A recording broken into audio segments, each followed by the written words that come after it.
Well, the Defense Department is threatening to take legal action against a former Navy SEAL who has written a book about the events surrounding the death of Osama Bin Laden.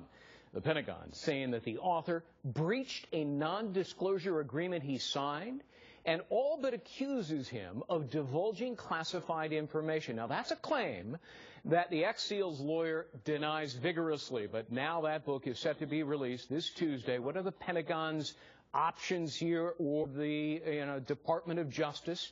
What does the telling of this story do to America's security? Joe Sestak is a retired U.S. Navy Vice Admiral, a Ph.D., and a former U.S. Congressman from Pennsylvania. And it's always great to see you. Thanks for being here.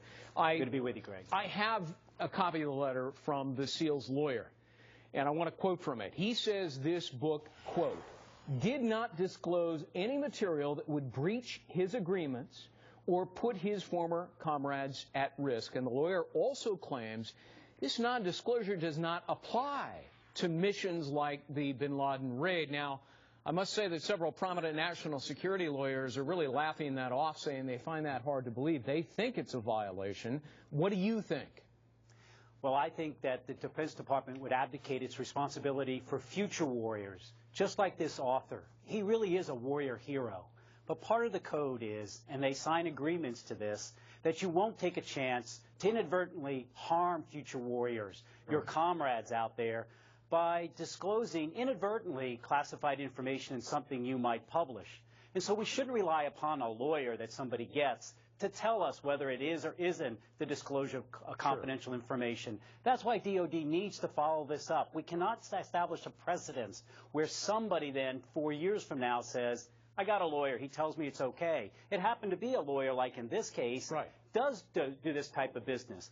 DOD needs to determine that, and the book should be reviewed and by them first in this case. Yeah. Would, in your judgment and your experience, disclosing the exact movements of that raid and how it unfolded, and we think that's what's in the book, would that necessarily contain classified information?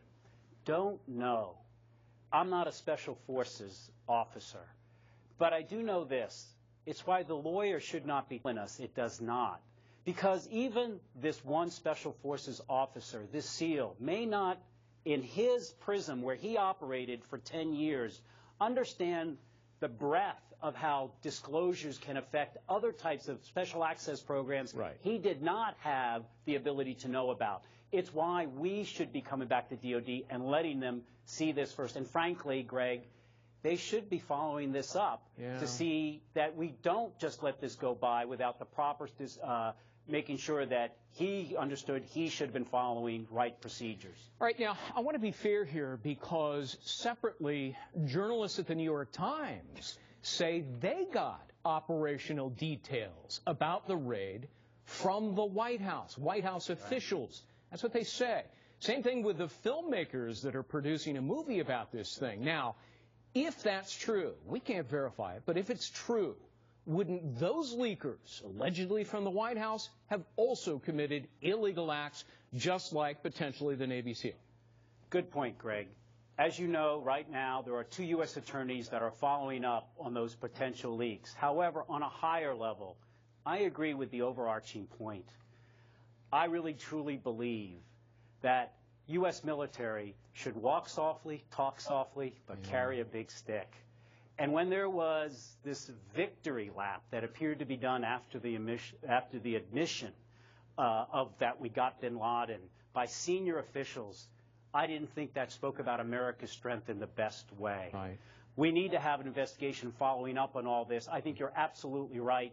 But nevertheless, it doesn't condone what has now happened in this case. Now, I must say that one former Navy SEAL disagrees with you. He says the author has earned the right, that's his phrase, to tell the story. But from a practical standpoint, wouldn't it be very, very hard for our government to prosecute a man who's a hero? Sure, it would be tough. But if we treat our heroes differently than we do the citizens they serve, or we treat them differently than that future man who might become a SEAL and be harmed by the disclosure of this, then this SEAL has not stood up for what he really defended, right. the laws of the United States of America. And if we don't follow those laws, as in these other cases you pointed out rightly, then we will not stand for what America most stands for and what I defended for 31 years, sure. the laws of America. And in that 31 years, at one point, you were the first head of the Navy's anti-terrorism unit. It's called Deep Blue. So let me pose this final question in that framework. To what extent do disclosures harm national security and jeopardize the operational security of any future raids like this? It depends, quite frankly.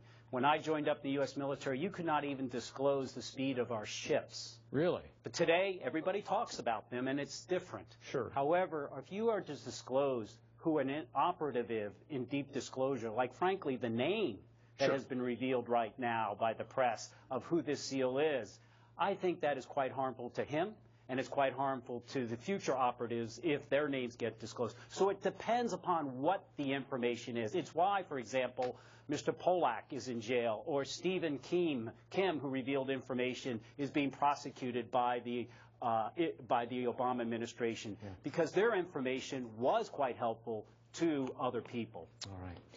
Congressman Joe Sestak, former Vice Admiral, thank you very, very much for being with us. Good to see you as always.